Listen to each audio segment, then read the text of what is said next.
Welcome to Hot Marriage Cool Parents. I'm your host, Jamie Otis Hehner. And I'm Doug Hehners. And you're in our house right now. And I'm barely awake. I'm drinking my tea, trying my best to be awake. We took the kids to Weeki-Wachee. Did I say that right? Weeki-Wachee. Weeki-Wachee. So there's this, apparently Florida is like one of the number one states for natural springs. I had no idea about this place. Neither did I. This place is unbelievable. So it's like a couple hours away from our house.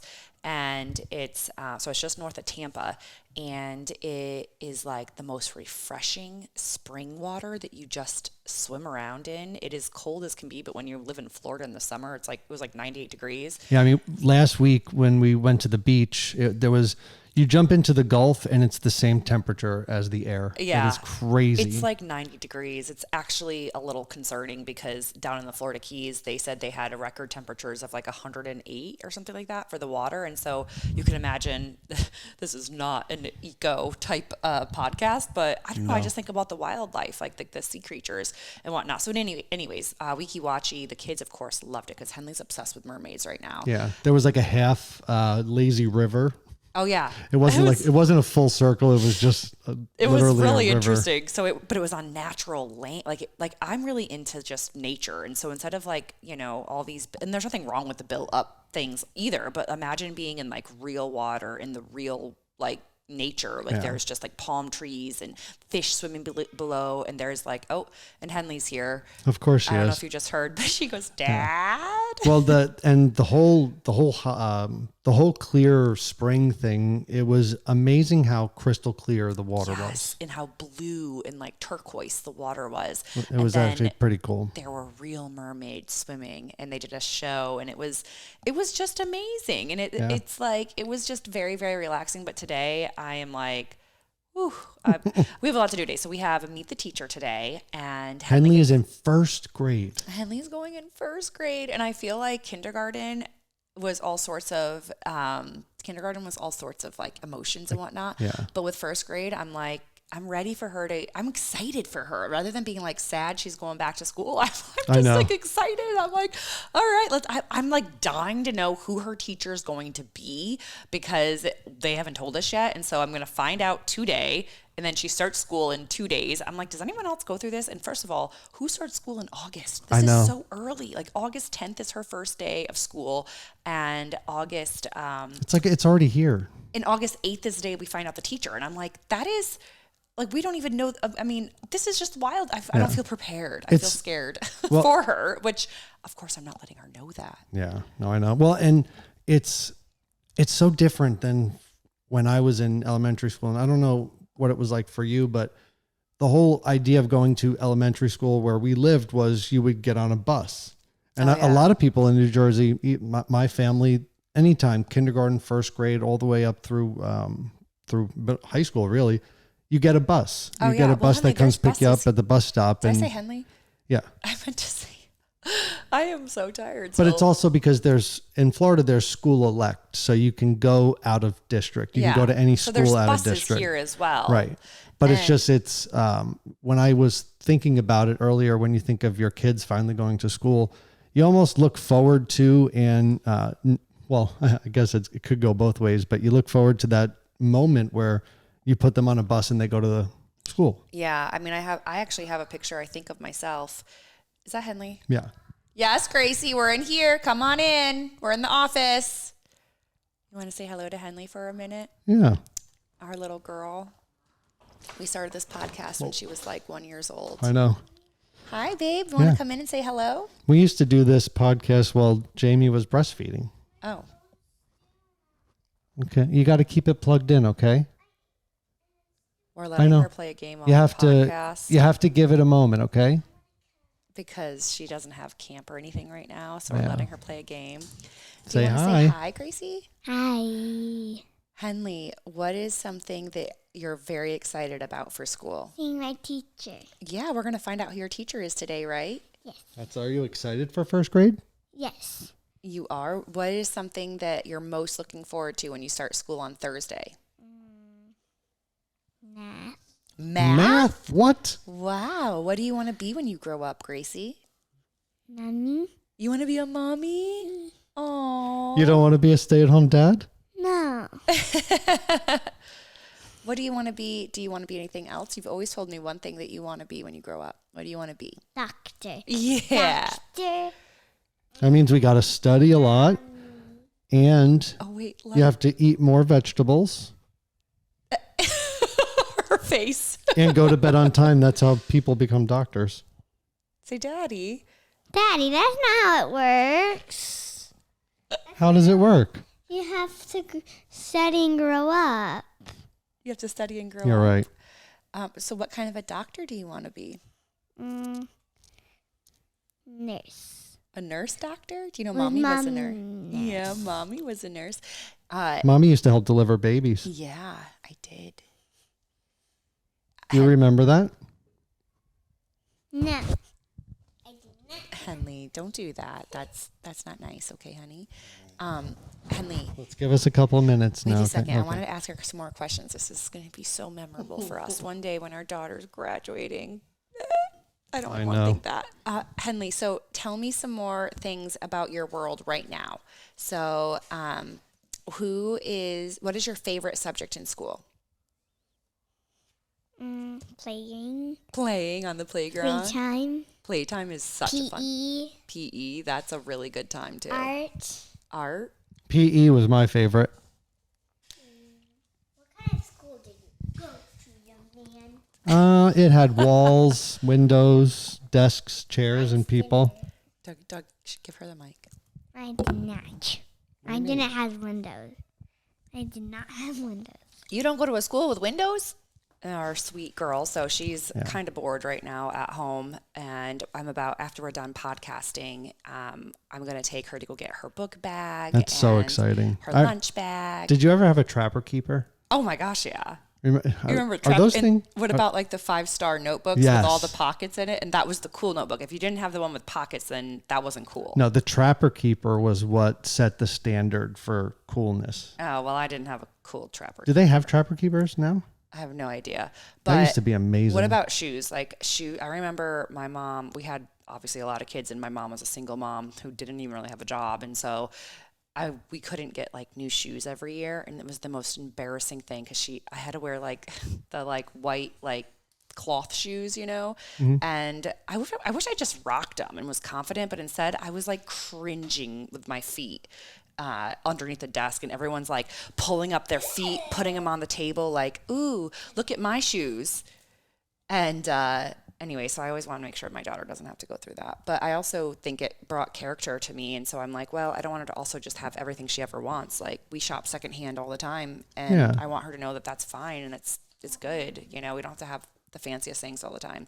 Exactly. But did you always get new shoes every single year? Not new shoes, but we always went school shopping, similar to what you're going to do, where we would buy pencils and folders and a trapper keeper and maybe an outfit. Give out folders. Well, honey, They give out folders. how can I turn this thing on? Back in the day, they didn't give out folders. We were responsible for bringing our own folders. So you want to know why the teacher's giving you folders? Because mommy and daddy have to give the teacher. So this year, instead of us buying all the supplies, they just want us to contribute $50, which I feel like is honestly not even that much. Like I'd happily give $50. Yeah. I mean, Henley's if still that's here with the us, as you can tell, for those of you listening with us just in your earbuds, sorry for the disarray of Gracie. She's trying to get this game on the phone to. It's the I mean- LOL game. Yeah. You like If- the LOL game? Yeah, If- we're if- like, okay, if you need screen time so we can podcast. Hold on. This Be patient. is part Be of our- patient. I feel like Be there's so patient. much judgment when your kids have screen time. Be patient. Patience, Henley. I'm going to give it to you. Be patient. But I also feel like when you're a work-at-home parent and your kids are home, I mean, I literally just got done playing. Henley, what did we just get done playing? What did we play? Kinetic sand. Yeah, and what did we bake? Cookies and Strawberry cake. Yeah. So I feel like you have, like, I don't know. I feel like there's such a judgment and a stigma if your kid is on screen time at all. And I'm like, I don't know why, but We can't have the sound on Henley. You'll have to Henley, take it out. You're gonna have to go out by in the living room with that. Okay. Yeah. If you want to play with that out in the living room. Anyways, we don't just put our kid on a tablet. all day. No, we've been good at it, but I notice. Close the door, Doug. Yeah. Oh, Henley, you're gonna have to go out to the TV, honey. Thank you, baby. I love you. I'll see you in just a minute, and then we're gonna go shopping. I notice a huge difference in Henley and her mannerisms and her behavior, and just her overall, just when she's on the phone or if she's on like a tablet, she is she is a different kid before and during and after. Yeah, we really do try to limit it. Like yesterday when we went to that Wiki Watchy, they didn't have any screen time. So the whole car ride they just played, which I was really proud of. Yep. And then the car ride home, they slept. And then obviously while we were there, we were just playing we had a friend from the neighborhood that came with us and we just played. And then they had like 30 minutes of watching TV right before bed because then even when we came home, they wanted to get in the pool. So we spent the whole day outside in the water. And then we came home and the first thing they wanted to do was hop in the pool. And I was like, okay, I mean, if we can avoid the screen time, because it is genuinely addicting. Like there is no doubt about it. It is addicting for adults. It's addicting for children. And the problem with children is that I feel like you don't want to fuel that fire so early. And so in any case, I'm really excited for back to school because then, there's going to be they're just going to be entertained and learning. Yeah. And it's true. Like, she'll have a full day. She'll have structure. Yes. We'll have structure. I'm so excited for it. I have a calendar right over there beyond like our podcast desk. And I'm going to fill it out. Like, what is our day going to look like? Because I want to start going to the gym like every single day. I want to go to the gym. I want to do my tennis class. Yeah. I don't, does anyone feel like we need to, we have to, for our mental abilities, mental health. Yeah. We have to plan and schedule working out and schedule, doing stuff outside of our house. But also just like the structure and the schedule. Like yesterday was a Monday and we went 2 hours away to go to this mermaid thing. And that was fun and all. But today I'm feeling like so frazzled. Yeah. Like, what are we, like, I have so much that I have to do. And it's like, I don't know if anyone else feels like this as a parent, but it's like when you want to spend quality time with your kids because school is coming up. And so you're trying to squeeze in all the fun activities you can, but then your life is just like utter chaos. Yeah. Like I spent an hour doing dishes this morning because our dishwasher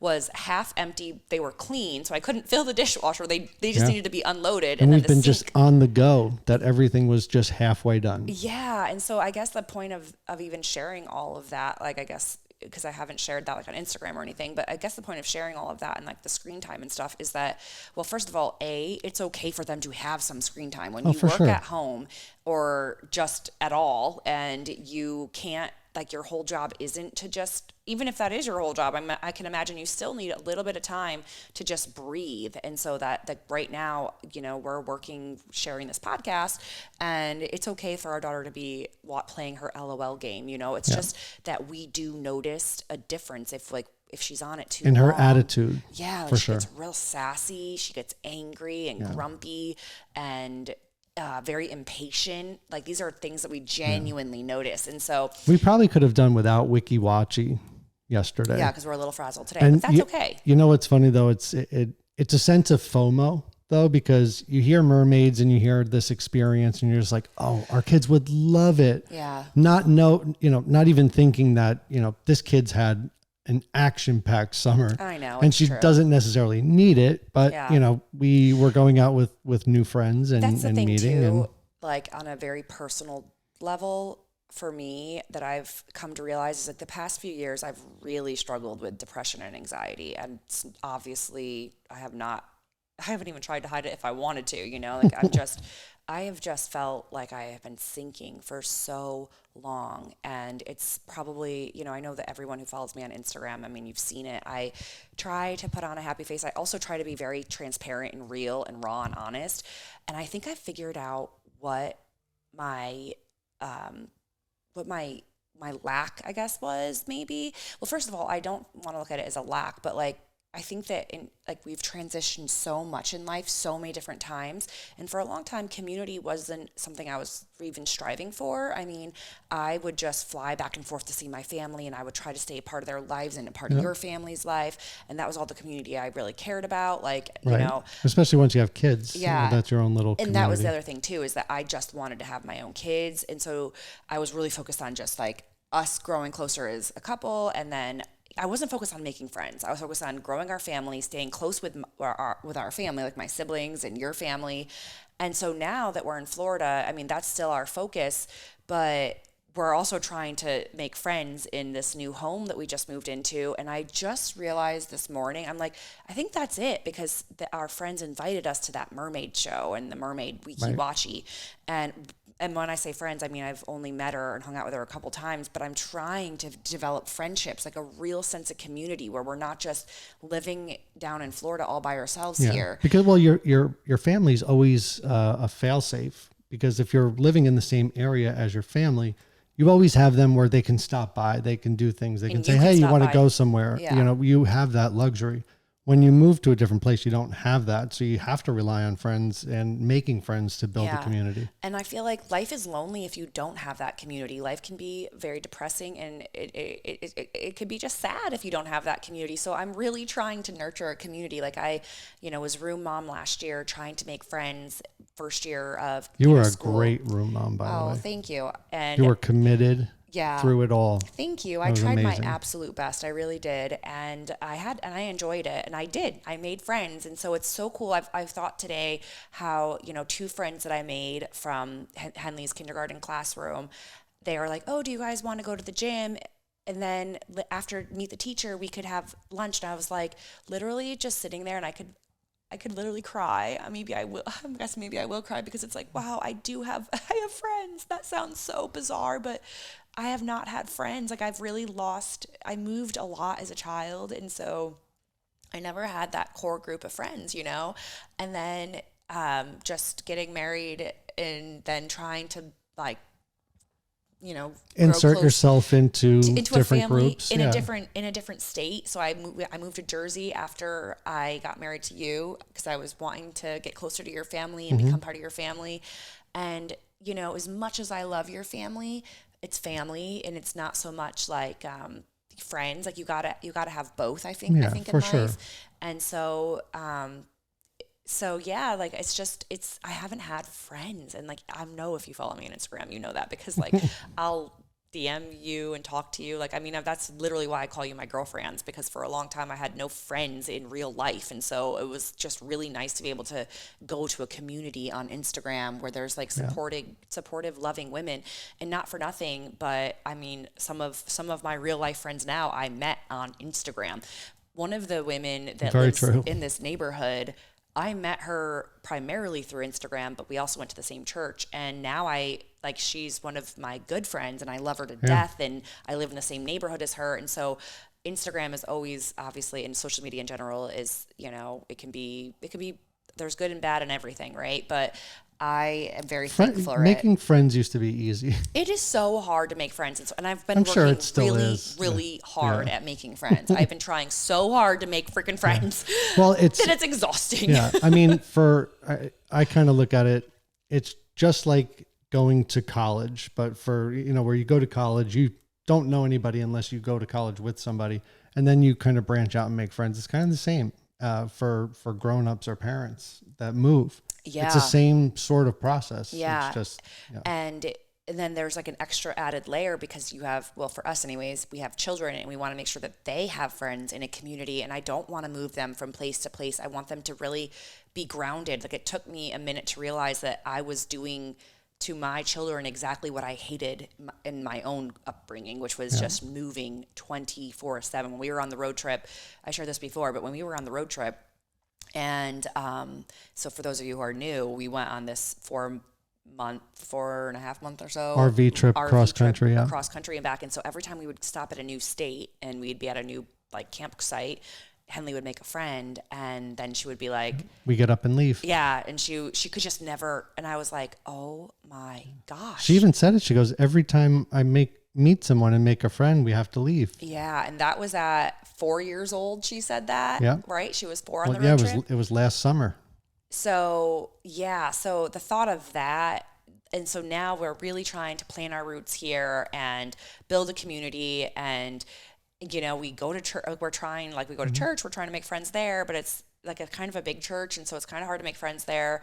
Honestly, we're working on it. I'm really, really thankful for Instagram. I am thankful for her school and being able to be room mom last year. However, the one thing that I probably will not do this year is room mom. If anyone's ever been room mom before, it is a full-time job. Oh my goodness. Yeah, there were a lot of responsibilities. And it was also a little expensive, which I was like, my daughter doesn't go to a private school, so I am happy to help teachers. Like, I think teachers need so much help. Like right now on especially my Instagram, with supplies and everything throughout the year. It's kind of unfortunate that teachers. I remember one time, I'm not even kidding you, when I was younger and I was in a class, and I don't remember exactly what class it was, but there was a female teacher, and I think it was like art class, and she had a picture of Madonna, like a very artsy Madonna on the wall. And I go, oh, wow. And she was talking about how successful Madonna was. And I was like, oh, but you're just as successful because you're a teacher. And she goes, oh, honey. Yeah. I was like, you're a teacher, though, so you're just as successful. You must do just as. And she was like, oh, honey, that's not how the world works. And that was my first understanding that, I guess that there's like different tiers of success when it comes to monetary success. And, for sure. And the fact that teachers are not high at all. I mean, she told me herself. And then obviously when I grow older and I realized like the salary of a teacher, it's like these are people who spend day in and day out with our next generation, literally fueling them, feeding them, nurturing them. And a lot of them have to buy their own supplies, which I never got. Unbelievable. Yeah. I mean, we're looking for the teachers to essentially care for the safety of our kids and love them while they're in the classroom. Not even just teach them. Yeah, exactly. Yet they only make, a little bit of amount of money and they don't get any extra perks with it, or at least, a lot of the teachers that we've met. I feel like the perk is probably the fact that they get summers off, but then they also don't get paid. If I don't know how that all works. I'm not a teacher, but needless to say, the fact that teachers have to dip into their own small salary to provide for our children. If our kids are going to a public school, which our kids are, so we're not paying, we're paying our taxes, and that's that. There's no tuition. The least we can do is get a little bit out of our pocket and share so that these teachers who are spending all day with our children, nurturing them and keeping them safe and providing for them. I mean, I'm quite passionate about it, obviously. And I'm like, man, maybe I should have been a teacher because I'm like rallying on the teachers, but it's just you've done a great service for them. Well, I haven't done. I mean, I know it's not new and something that you created, but you're advocating for teachers, and I will forever. And I think teachers and nurses are the least paid, most hardworking souls. Like truly, I mean, they just are such servers. I think that there's a lot to be said when your day-to-day work is with constant care for someone that isn't even part of your family. So, and that's why I feel like they deserve so much love and all that we can give them. Yeah. I mean, speaking of love and community, we haven't read our 5-star review yet. Yes. And we love you all. Yes. So this one, those 5-star reviews, it means so much to us. Yes. This one comes from someone famous called Tara Reed 19.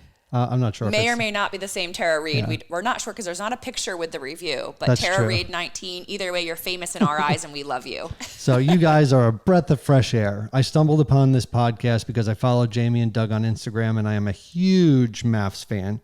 Followed you guys from way back. I appreciate the honesty and raw emotion you guys bring as I resonate with your stories. My husband is also in recovery and 15 years sober. Congratulations. Yes, congrats. And we too are undergoing fertility treatments for trying to conceive baby number 3. Wow. There's a lot of similarities here. Yeah. Love you guys and keep sharing your journeys. More people need to hear your affirmations and encouragement. That's so amazing. That is so amazing. And honestly, when you feel alone in this world, and I think we can. Well said, Tara. Yeah. When you feel alone in this world and then you start sharing a little bit of just what kind of makes you feel isolated, but obviously like the trying to conceive thing for baby number 3, I feel like there's not anybody else doing that because I haven't seen anybody else doing that. But then when you start to share it, people come forward and then you're like, oh my gosh, I'm not alone. And then obviously your recovery journey, I'm sure that feels probably isolating a little bit because it's not like anyone in our circle, in our life, in our community that's also going through it.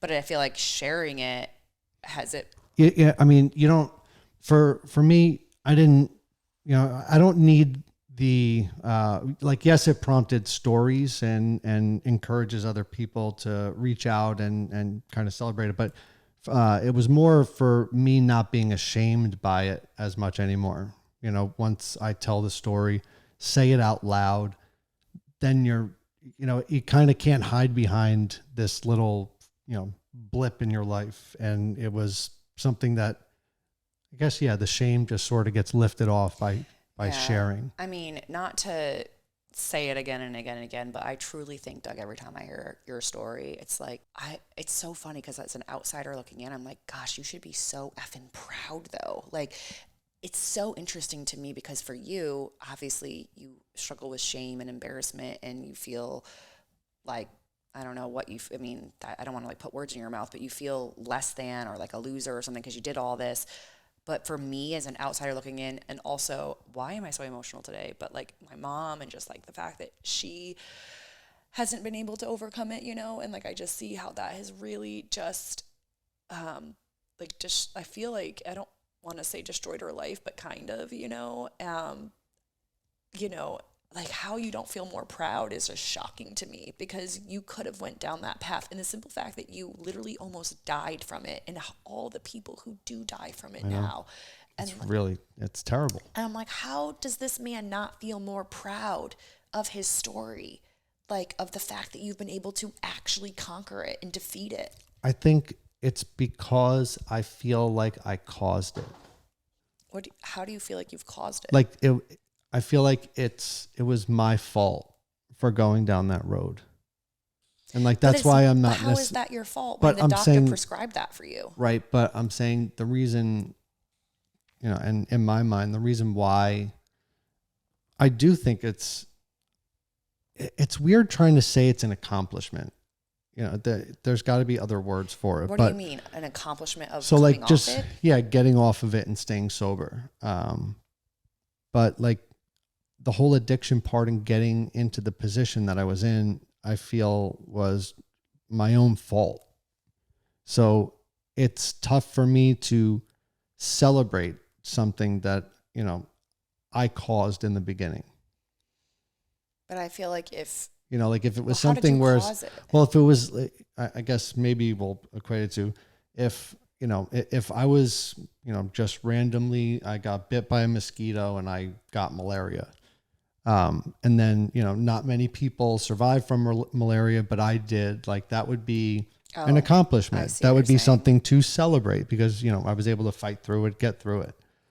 If I was the one that put the mosquito on my arm and poked myself, surviving that doesn't feel like as much of an accomplishment or victory. So for the longest time, I was always dealing with, I put myself in that position and I shouldn't pat myself on the back because it was my own self-destruction.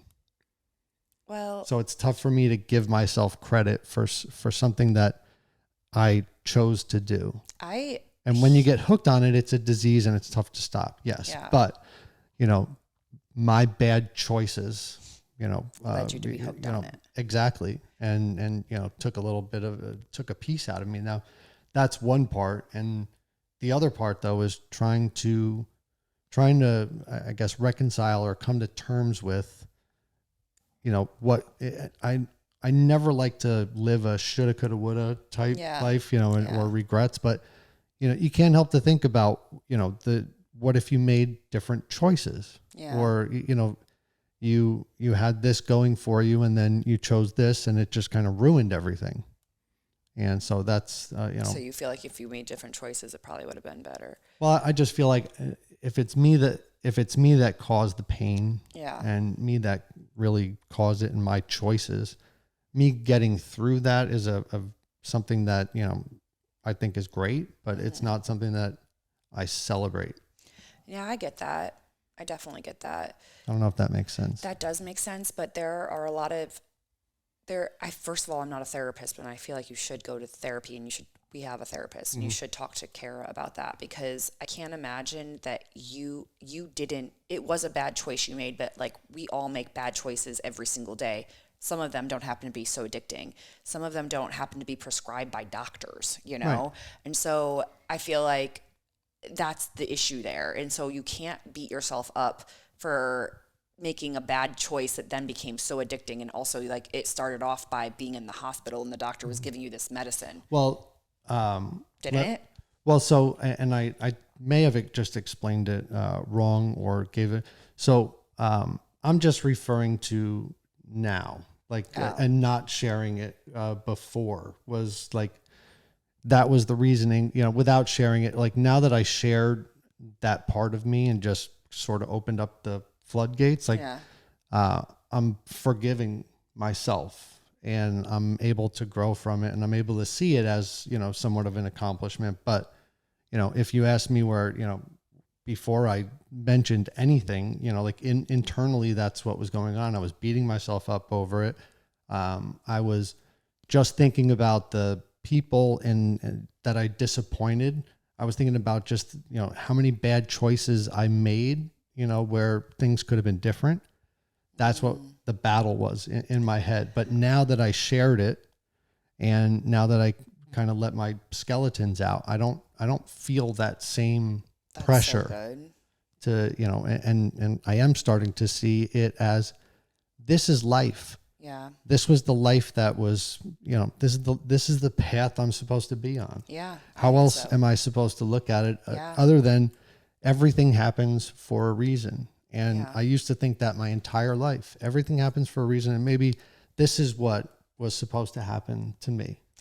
I think so. I think that you probably have helped so many people because this is it's such a taboo topic to talk about, and there's such a stigma associated with it. Like, no one is proud of knowing or being an addict, you know, like because obviously it destroys lives, it destroys families. It's looked at as maybe like weak because you can't come off it because it's so hard to come off it. So then you seem, or you feel anyways, weak, and which is not the case at all. It's obviously very, very difficult. I mean, people are addicted to caffeine and they guilty. Yeah. Like, well, I mean, but what I'm trying to say is like, this world is addicted to coffee in such a way or something. Yeah. And that those just don't happen to be destructive and like all consuming, but I mean, we all go down that path. So needless to say, that's kind of a bad example, but I think that one point I want to make real fast that I think is really, really important on that topic. Well, and because we have some amazing guests coming up. On the episode. So we are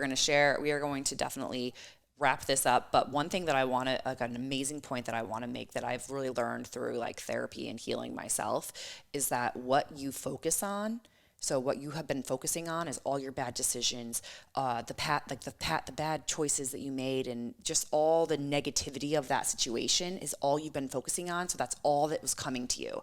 Everything that was coming to you was just negativity and weighing you down and depression and, you know, just bad things. But now that you have finally let your skeletons out of your closet, quote unquote, and that you're let it all out there, you're able to start focusing on the good. Like the fact that there are people who are also struggling, the fact that there are people who have heard your story and it is inspiring them to either love a loved one who's gone through it or to maybe try to stop, you know, to try the Sublocade or Suboxone to get off their addiction. I mean, there's so much good now that you can focus on. And I really believe the more you focus on good, it doesn't matter what you focus on, actually, the more you focus on whatever it is that you're focusing on, the more of that comes back to you. And there's a quote that I want to, it's by an unknown, this is like an unknown quote, but it's something that came up. I'll take credit for it. Okay. We're not giving you any credit for this. And if you hear my stomach growling, forgive me. But there's a quote that is really, really profound, and it's I don't know who it is, but it says, repetitive complaining will attract things for you to complain about. Repeated gratitude will attract things for you to be thankful about. I'm seriously going to say that again. And if you're listening on your treadmill or your car or whatever, like if you're, you know, just listen to this and like take it in because it's so profound. And also if you have a second to grab pen and paper, write that down and put it in like, on your dashboard in your car or like on your mirror. Repetitive complaining will attract things for you to complain about. Repeated gratitude will attract things for you to be thankful about. And I'm telling you, if you can take that in and really put that into practice, like the minute I start complaining now, I try really hard to just stop it and then be thankful for like double that. So like if I'm complaining about, I don't know what, I've noticed that in you. Thankful. And I'm telling you, it allows you to flip a switch in your brain to then start seeing things that you can be more thankful for. And all of a sudden you stop seeing the things that are annoying or depressing. That you're complaining about. Yeah. They don't even seem that large because they're no longer at the forefront of your brain. Now at the forefront of your brain are the things that you're so thankful for. And it does not happen overnight. It has taken me a really long time to kind of get into this pattern. But if you're someone who is struggling with depression or anxiety, or if you're just feeling like I have no good reason to feel like woe is me, or I have no good reason to be like sad or just frumpy or, just feeling like just down and out, try practicing more gratitude. Yep. Just try that. And just being thankful for the small things in your life. Like even if it's just a cup of tea. Yep. And and it takes like constant, it's almost exhausting because it does take every single day. You got to do it. But I'm telling you, it is so life-changing. So anyways, before we bring on our guests, I hope that you enjoyed this very, very raw and real. It always seems to come after a review. Oh yeah. Well, no, I'm just saying, this Henley being here and her like school and is very raw and real. I'm also like barely even dressed. I'm not even wearing pants. You're such a liar. But he won't stand up. We're not going to prove it one way or the other. But so we got to bring our guests on because they're amazing. We have Jaclyn and Seth Gibson from Never TMI. And Jaclyn is actually Mike Singletary, the famous football player's daughter. Yeah. Who have a very compelling story. Great named podcast, Never TMI. I wish that I had that name. I love their name so much. It's called Never TMI. I mean, they talk about everything from pregnancy to postpartum, addiction, scheduling sex, and we're going to get into all of that with them. So we have on today, we have a very official bio for you. So here we go. Family Made Media presents Never TMI with Jaclyn and Seth Gibson. Through their lovable transparency, the Gibsons will walk listeners through a wide range of topics where they'll share their life experiences while holding nothing back. That is very much us, hot marriage school parents. So love it. We love you guys already. Topics will cover anything and everything from marriage, family, and health to addiction and relational conflict. But as the title says, there's never TMI to be shared. Follow along each week, and that's it. So we will follow along each week. And so that was a very official, wonderful, bio for you guys. And we have definitely, as Doug said, ever so graciously, the first thing he said to her was, right before we started recording, he goes, TMI. Yeah. There's no TMI. There's no TMI. So he's like, oh, I saw you and your sister's belly on TikTok. But welcome to Hot Marriage. We're so happy to be here. We can't wait. Yes. Amazing. And for those of you who are just listening in your earbuds or on your car speakers, she is holding her brand new 8-day-old baby, Michael. And I'm like, girl, wait. Behaves, Oh. Now, Seth, how was because I know dads always have it tough whenever their wife is going through labor. So can you tell me a little bit about the challenges you were having during this pregnancy? It was really hard. I didn't get a lot of sleep and there wasn't any food. No, it was great. Jackie was a rock star, as she always is. And, this is our third kid with the same OB 3 times in a row. And I feel like this time our relationship with him just kind of went to the next level. Yeah. Like just through all of our appointments and stuff. And so, it was special. Yeah, it was really, really special. Shout out to Dr. Pierce. He did a great job. Just DP. It was just like a fun experience. Obviously, Jackie was working a lot, and I think we checked in at 7 p.m. So it was just like a long night. Oh man. But okay. Just, come the morning, Dr. Pierce came in, and Jackie did a great job. So it was easy easy breezy on my part. Yeah. Okay, I got to stop you right there because Daddy-O over there just said that it was a fun night. Does Mommy agree? Oh, that's funny. It was like we had the sisters in. It was. I know. It was like I got an epidural, so enough said. It Yes. just was like, okay, I'm good, and it was funny. Like every now and then, I'd be like, Seth, wake up, Seth. Can you move my leg? Like it was. I can't feel a thing. I know. I can't feel anything. I was chilling, and it was just. I just wanted it to go like. I wanted the delivery part to go well, and it just did. It was such a blessing, and I truly couldn't believe how well it went. I was just so thankful. So yeah, it went. I pushed like 3 times. She was out. It was amazing. Every nurse was incredible. It was a dream. So I just didn't expect it to go that way, but I was like hoping it would, and it did. So it was probably not as easy breezy as his night, but it was good. It was a good night. Yeah. That is actually amazing. And seriously, God bless the people, the epidurals, the anesthesiologists, the nurses, because I had our first daughter.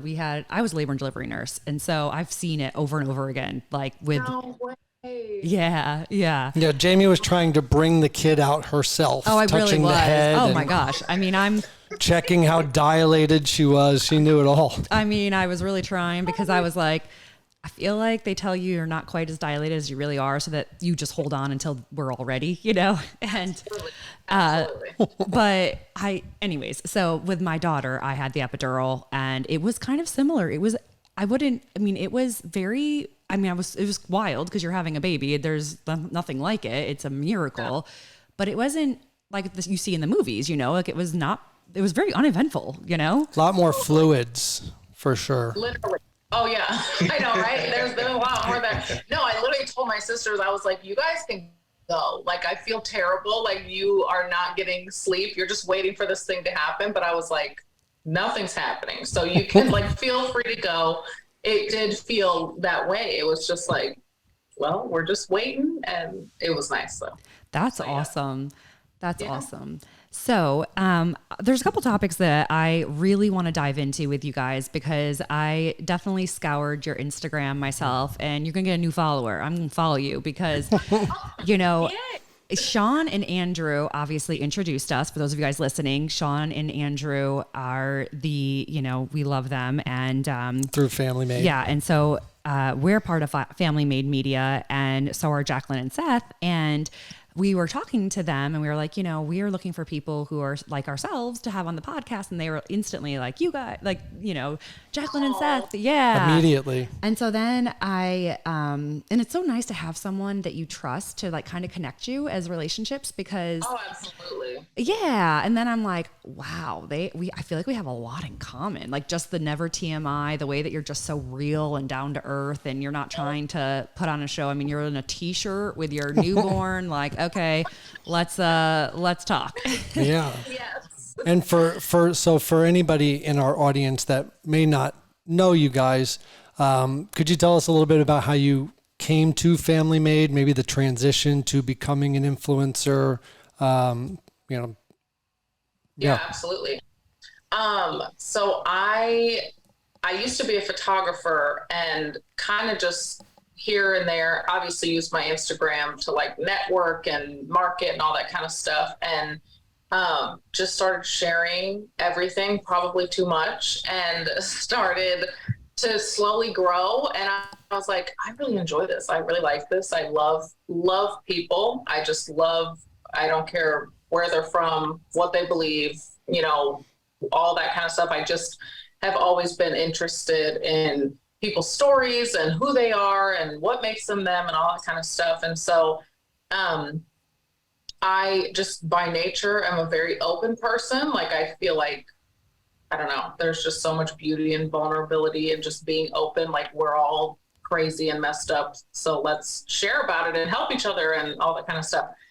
So I just started sharing, like I said, probably too much. I did Q&As, and that was when Sean reached out to me because I answered, there was no question I wouldn't answer. It was I wouldn't scroll through. It was next. I just answered every single one, even the ones that were really hard to answer. And I was like, man, I really hope I'm not misunderstood here, but like, I'm going to do my best to answer. And the amount of mostly women who were just like, man, no one talks about this. And this was really helpful. Or, you know, people were like, man, you're like the sister I never had. Like, I don't have anyone to talk about these things with. Or even when it comes to birth and all that, it just was like a once a week time, like a space that we all just created that was very vulnerable and real. And then after a while, I mean, like if someone new came to follow me,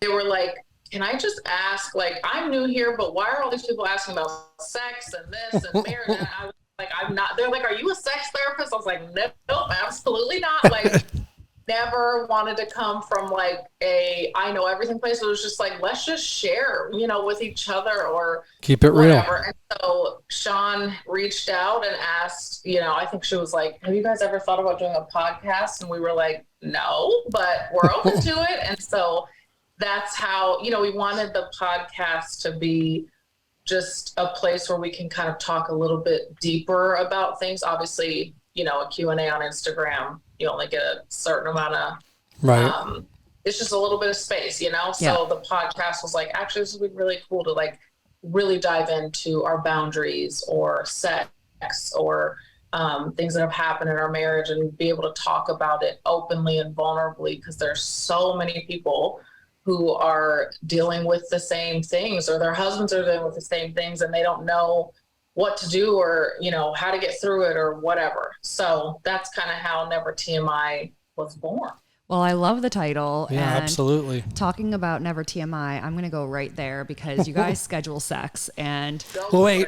So before that, though, real quick, Seth, were you someone that was comfortable being vulnerable and sharing? Or did your wife just pull you in? Because I feel like I was in that boat too. Jamie is the best sharer and shares everything, no matter what the topic is. I mean, hemorrhoids, whatever it is. Me, I feel like you and I, sister, we got this. I always kept a lot close to the vest. I really haven't started sharing up until the last couple episodes of the podcast. I feel like this is our couples counseling and marriage therapy and everything else. It was really hard for me to share and be comfortable sharing. So I just want to get your take on that. Yeah, well, I guess as a funny story, I didn't really fully understand what Jackie did until she made a video of me that I didn't know that blew up on TikTok of me crying outside. I'm talking like 30 million people. Like, wow, that blew up. Wow. Yeah, like a video went viral of me doing something that I wasn't like, it was a raw moment. She told me about it afterward and I'm like, yeah, sure, whatever. But that was kind of when I started like, oh, like, I don't have social media. I stay off of it. And so I was like, oh, like, I know what you do, but like, what are you posting? What are the things you're doing? And so that kind of opened up like the can of worms of just like, okay, like maybe I can be even just to know about what she does. And this was a few years ago, but like, you know, just kind of that was like the open door to kind of see what she does and then seeing how vulnerable she is and then learning that like, that's what people are attracted to. You know, that I'm totally okay with that.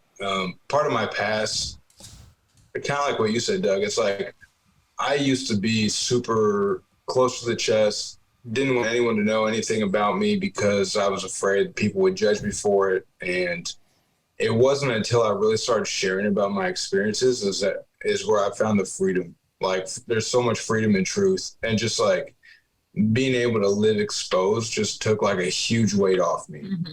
And so like, I think the podcast really is the time that I experienced it the most, because our first episode was when we kind of shared our story. And again, I don't have social media. So that was like my first time telling, you know, the public.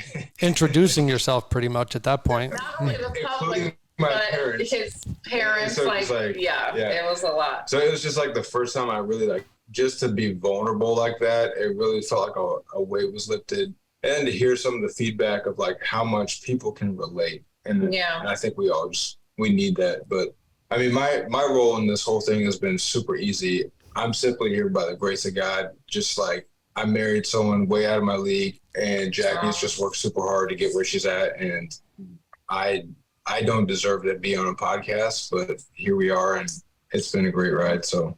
Oh, that's so sweet. So that's amazing. You broke up just a little bit there. You said that your first episode you shared something and it was uncomfortable for you because we missed whatever it was that you shared. So maybe you could just repeat that. Just the last sentence. Yeah. Yeah. So our first episode is basically like our whole story of like us getting married and all the crap that I brought into our marriage, essentially, of just like, I was smoking, I was smoking weed behind her back. And it really all comes down to dishonesty. I was just being dishonest about a lot of stuff. There was a lot of stuff when we were dating of like past relationships that I didn't share even with Jackie just because I was ashamed of it. And so that took time for me to like get that out of my system and divulge that to her. So our first episode really dives into like all the crap that I put Jackie through of just my past, exposing that to her, and then our time of essentially working through that in our first couple of years of marriage to kind of get to where we are today. Well, but I feel like a lot of his like fear of, communicating, opening up, all that kind of stuff came from this place of shame. It wasn't, I don't know, like you said, there's like so much freedom and just like, yes, okay, like I don't have to hide. I don't need to like put on this show or put on this front of like trying to be better than I am to me or to your friends or whatever.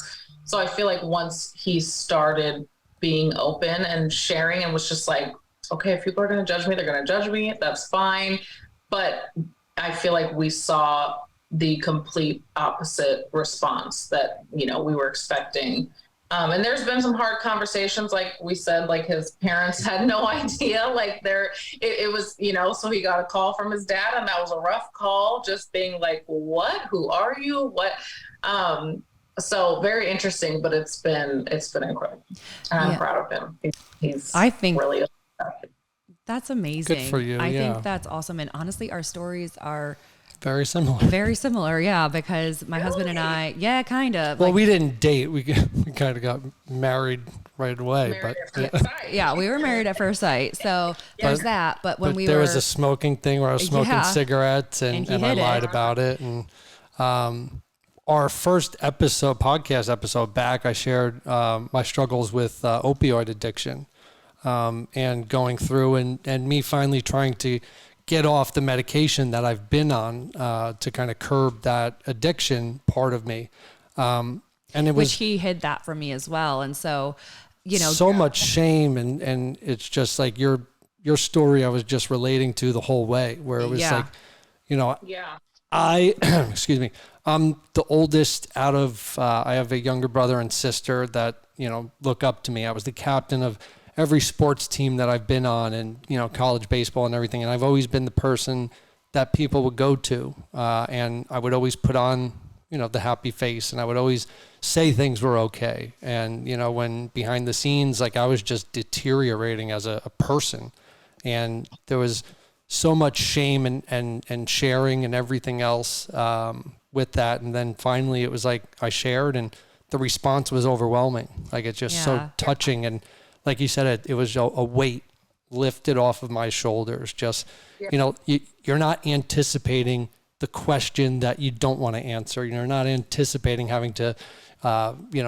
steer the conversation in a different way so you don't have to share much. And finally shared because of Jamie here. So we have very similar stories. Yeah. And I just think that back to you, Seth, like just how you realize that you're not alone in what you're struggling with because you've shared it. And I think that by you sharing, you're helping others also realize that they're not alone. And so all, together we have this community and your sweet other little girl just came in. Let me guess. Let me see here. Is this Kennedy? Yeah. This is Kennedy. Hi, Kennedy. I love your. Go back downstairs. I'm so sorry. Totally fine. It's fine. All kids are on the podcast too. I mean, what can you do when you're a parent? There's such a stigma for women, and I feel like Jaclyn, I feel like you might get this and be there. I don't know. But like for me, there's such a stigma of hiring help. It's like, you can't do it all. Like, why can't you do it all? And, or like, and it's just like that stigma should be gone. And I feel like women need to support each other, because if you're a stay-at-home mom, that's awesome, but there is, and honestly, that's like the hardest job in the world. But there's one job I've discovered that's harder, and that would be a working mom with kids at your house, like a working stay-at-home mom. That is the hardest job in America. I'm not just a stay-at-home mom, and I need to get that through like my own head, because I'm like, for so long, literally, I was like, I don't want a babysitter. I don't want whatever. And now I'm like, that ship has sailed. We need help. Yeah. So we're ready for it. Good for you. We apologize for that, but yeah, it should be good for hopefully the rest of this. Because I know what's going through your head right now is like the mom guilt of, okay, darn, like my daughter's looking for my attention, but I can't be there. So I want to be present here. Yeah. So then you're like, oh, I feel bad that my daughter, I've been there so many times. And there's a new baby probably taking a lot of attention as well. Oh my goodness. So hire that, sister or whoever and get that help. And honestly, we'll talk in 2 weeks and you'll be like, hallelujah. Like, oh, I'm so ready. Like, I'm so excited. We have someone coming tomorrow evening to like meet them, and we're like, we don't even need to do this. Listen, we'll hire you. You're hired. I feel like you're champs because you're 3 babies in and you haven't done that yet. You are champs in my book. Oh my goodness gracious. Yeah, we found the value in a babysitter just because we moved to Florida, and our entire family is up in New Jersey and New York, and we have zero help down here. So it was difficult. So so that it kind of forced us to hire some help, but honestly, it's also the best thing that has ever happened to just accept help. But before we went down that area, I was asking about scheduling sex, because I got to tell you, I know that you guys schedule sex, and it's something that people that you talk about openly on Instagram and on your podcast. And we basically schedule sex to try for a baby, I feel like during that time. Yeah. You say you feel like a piece of meat? I feel like a piece of meat. I'm like, Doug, it is the time of the month. Let's go. And then when it's not, I'm like, I'm so tired tonight. Conceiving her is like, we were done. It was like 6. I'm just like, I got to tap out here. We were, I think after that, to be honest, and for being honest, never TMI, after that week, we did it every day. And after that, I think we didn't do it for like a month. We were like,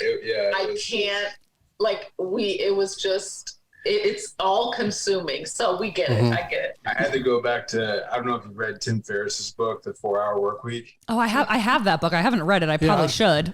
It's good. There's a chapter in there that talks about like sex and libido, and it's like, eat 3 Brazil nuts, morning and night, eat 20 almonds, and like up your fish oil. And by like day 3, I literally had to go back and reread that chapter. I'm like, okay, where are all the Brazil nuts? I'll take double. I'm doubling it all. I need to go testosterone boost right now. That's hilarious. See, I'm saying law of averages. We got to do it every day. Yeah, but he's saying he was like tapping it out. Like, no, he's not interested. It's too much every night. That was a lot. See, Doug jokes and says that he feels like a piece of meat, but he's like, yeah, I'll be your. He would do it 2 times a day, all day, every day. Don't ask.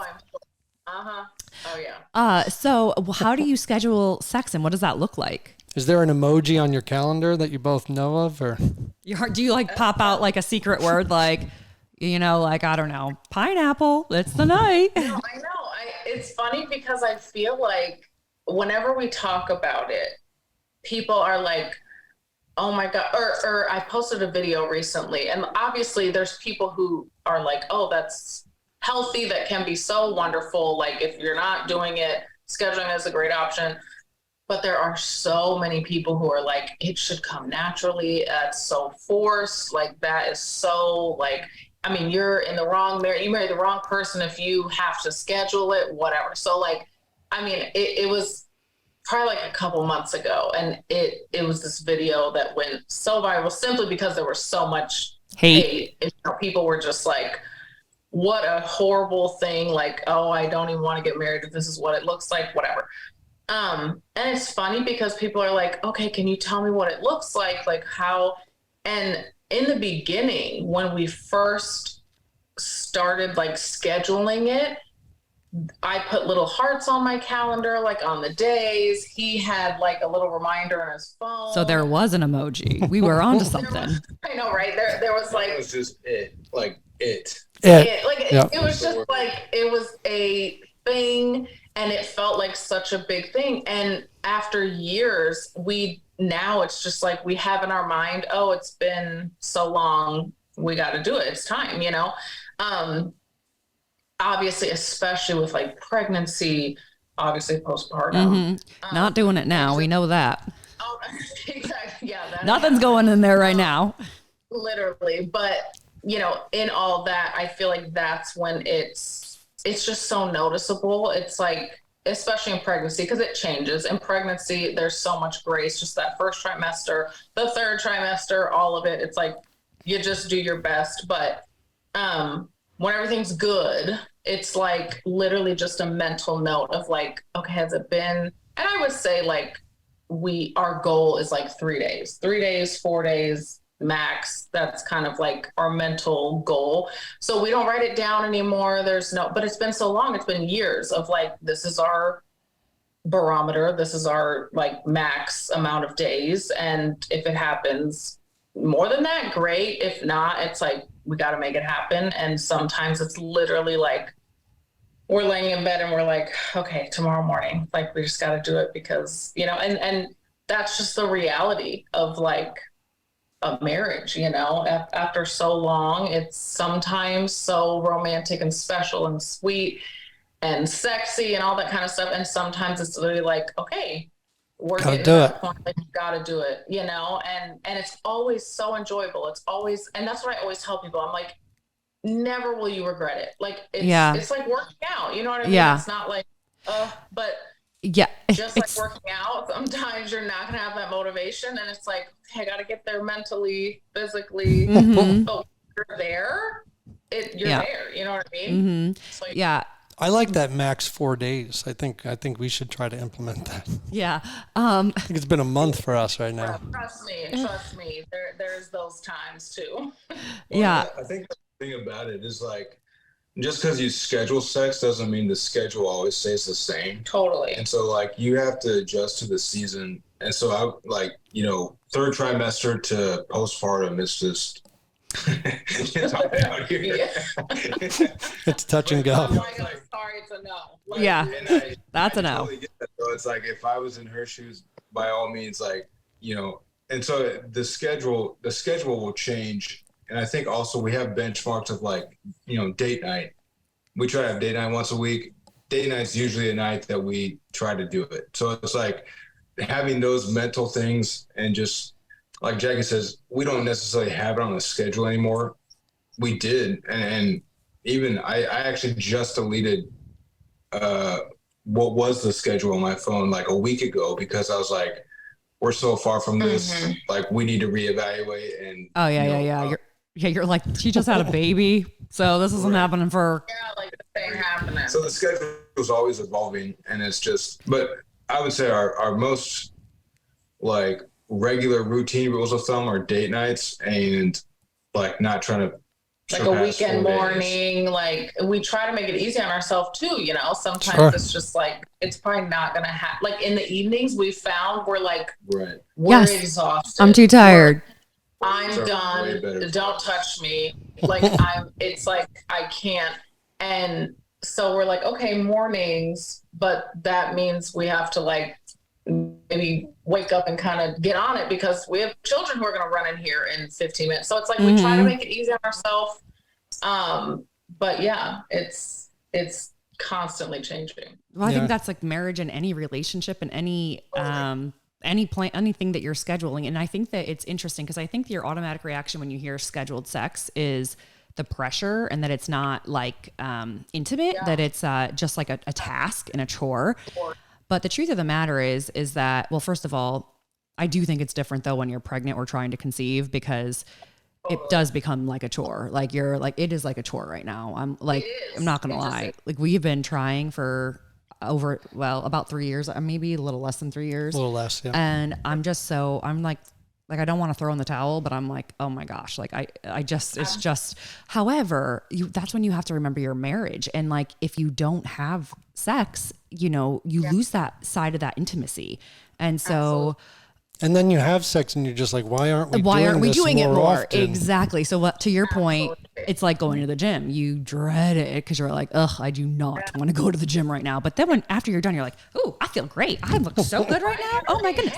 Why don't we do this more often? Yes. And I'm sure in the trying to conceive phase like that, I remember with Kennedy, it took us several months, and it was like, that's how it was. It wasn't enjoyable. It didn't feel like, we didn't look forward to it at all. I was just like, I'm sorry. I know you don't want to do, I don't want to do that. It was just like, but let's do it because we're trying to make a baby. Exactly. Yeah. We have to, we have no choice. And it was just very difficult. So I commend you guys because it's a lot. Like, it changes everything. Trying to conceive, pregnancy, all that. It just shifts I don't know. It's like associated with something difficult and negative and frustrating, and that it's hard to like, I don't know, be like, oh, I'm so into you right now and I love you so much and this is because I love you. That's difficult. So I commend you guys for sure. Well, There's a pastor that we listen to. His name's Jimmy Evans, and he has like XO Marriage Today. That's like their ministry.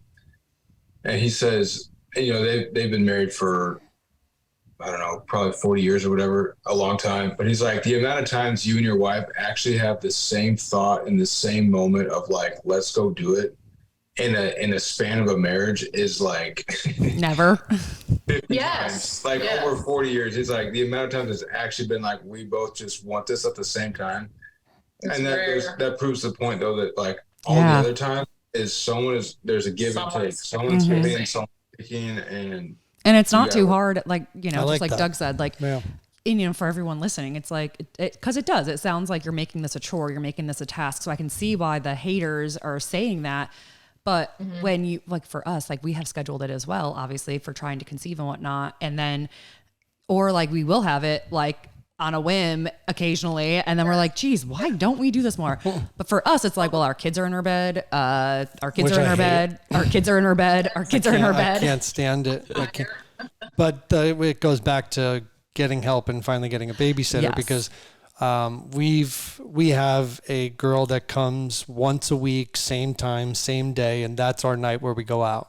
And we used to have a babysitter where we would call and text and say, hey, are the kids in bed yet? And we would literally wait until she put the kids to bed before we would come home. Because it was like, bedtime is a lot of work. I don't know about for you guys.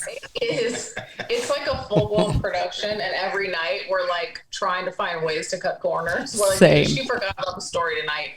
Let's just like milk it. But when they get to be Kennedy's age 3, right? Like they catch on to these. Maybe even, for your daughter who's Evan, who's 1. Yes. Not much longer. She's gonna be saying the same thing. Like, oh, mommy, that was only $2 and we read 3, and you're like, okay, so.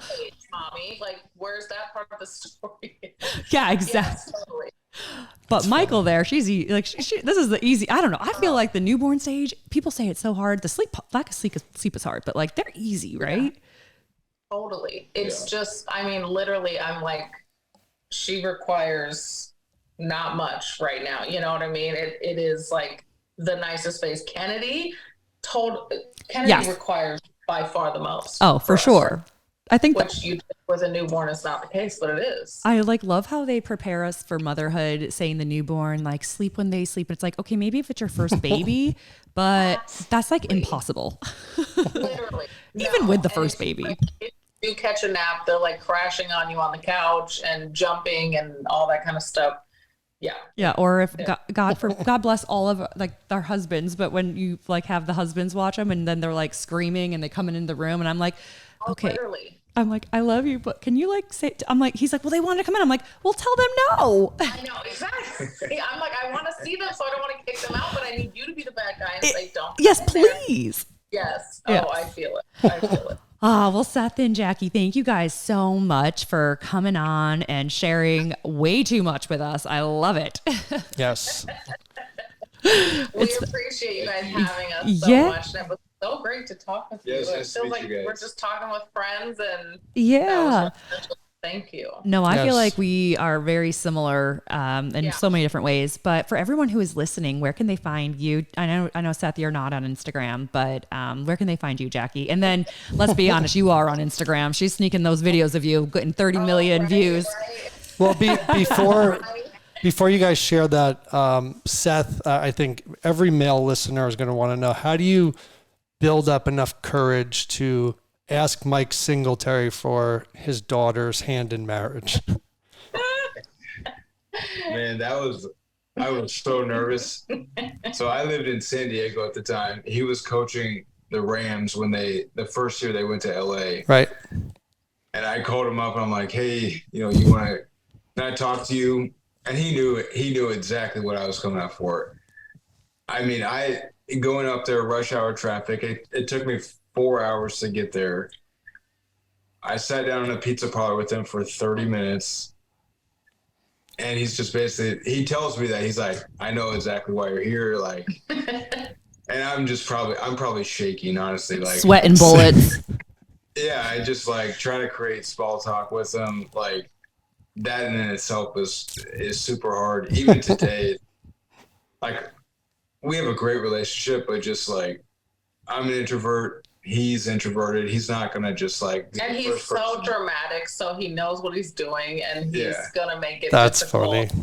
Yeah, no. But he's a quiet person in general. So it's he's an observer. We could sit in the same room for hours and have a great time and not say anything. But yeah. So it was nervous, but did it. And he's it's not like something when I have to give my daughters away one day, it's probably not something I want to do anyways. So right. I understood that in the moment, but it was good. That's so funny. What was more nerve-wracking, asking her father for her hand in marriage or asking her for her, when you proposed to her? Which one were you more nervous? For sure, her dad. Yeah, I'm not surprised to hear that just based on. I knew where we were at in a relationship. You knew my answer. You didn't know his. This is what we're doing. That is. That's funny. So I feel like he would say no if he wanted to say no. So I don't know what I would I'm glad he said yes. Yeah. Aw. Well, I'm a big fan of Mike Singletary, so. That's awesome. Thank you very much. I appreciate that. Yeah, that's awesome. Well, okay, yeah. So back to it. Sorry, yeah. He was just dying. That was a personal question. Let me tell you right now, that was not for any other dude listening other than I'd himself. love to ask you guys so many questions. I know. I feel like you guys. Anytime. Your story is amazing. Oh yeah, it's gone crazy. But so where can everyone listening? Where can they find you, Jackie? Yes. So obviously Never TMI is our podcast. Season 2 is coming soon. And then Jaclyn M. Gibson is my Instagram, and you can find me there. All righty. That sounds, and also you're on TikTok, right? Oh yes. Jaclyn M. Gibson with 2 N's, because I think my account got banned a while ago. So same with Instagram, just 1 more N. Okay. Complicated for you. Yeah. That's not so bad. Oh, awesome. How'd you get banned? I didn't even think. Yeah. I have no idea. Or maybe it was on Instagram years ago. It was on Instagram actually. So I had to change my name and everything. I think they thought I was spam or something. Or gotcha. Maybe I gave into a hacker person. I don't remember. It was so long ago, but I was like, oh, my account is 100% gone. So changed my name. And well, thank God it was early in the game. Yeah. It was earlier. Yeah, that is good, because that's the worst thing about these social media platforms. Terrible. Yeah. Yes, it was bad, but we're good now. Okay. All right. Awesome. Well, for everyone listening, thank you guys so much. And I highly recommend listening to their podcast, Never TMI. It's presented by Family Made, and we love Family Made and everything that they stand for. And yeah, Jackie and Seth, we'd love to have you guys back on sometime. Enjoy your sweet newborn. Yes. Thank you so much. It was such an honor to be here and to chat with you guys. So thank you so much. Yes, and go give Kennedy like a good popsicle or something. I feel bad Or for that sweet girl. popcorn or something. Popcorn, popsicle. Anything she wants. She gets a good pass today. Yes, Tell her we said thank you for sharing her parents with us. Yes. I know. Thank you so much. All right, Thank you bye, guys again. guys. They are amazing. Yeah. You know, we also, I mean, it's funny hearing someone scheduling intimacy or scheduling and working it into your schedule. Yeah, kinda we your used to do dates. that Yeah. ourselves as well. And We would end up in Target and wait until about 9 o'clock and text the babysitter, are the kids in bed yet? Are they asleep yet? And we wouldn't And then come we're home like- until the kids were asleep in yeah, bed. and if they weren't, we were like, okay, we're not coming home yet. We'll just take one more trip around the store. But the thing is that then, you know, we moved and we don't have that same luxury anymore. But yeah, I think that's so important to schedule it in. I feel like we have to try to do that now that school's starting back up and we're going to have more of a routine. I absolutely want to schedule. I mean, like, we are always like fly by the seat of our pants kind of people, but I'm Right. really trying to change that because it's very stressful to constantly fly by the seat of your pants. And can be overwhelming. Yeah, but For needless sure. to say, thank you so much for another amazing episode hanging out with us. And next week we're going to do a Q&A, and it's going to be questions from you. So on our Instagram page, it's called Hot Marriage Cool Parents on our Instagram. Any question that you send on over there, you just DM No it. topic is off limits. That's right. And we're doing a fully, you know, just a Q&A, like to just catch up with you and see what you want to know. We've obviously talked a lot about what's going on in our real lives, but I'm sure we're missing some things that you're curious about. So anything you want to chat about, we want to kind of invite you on our podcast. So if you want to be part of our podcast, head on over to Hot Marriage Cool Parents on Instagram and send us a DM with any questions you have for us. And then we're going to give you a shout out with your question, and then we're going to answer it. Have a great week, and we'll see you next week. Goodbye. We love you. Bye.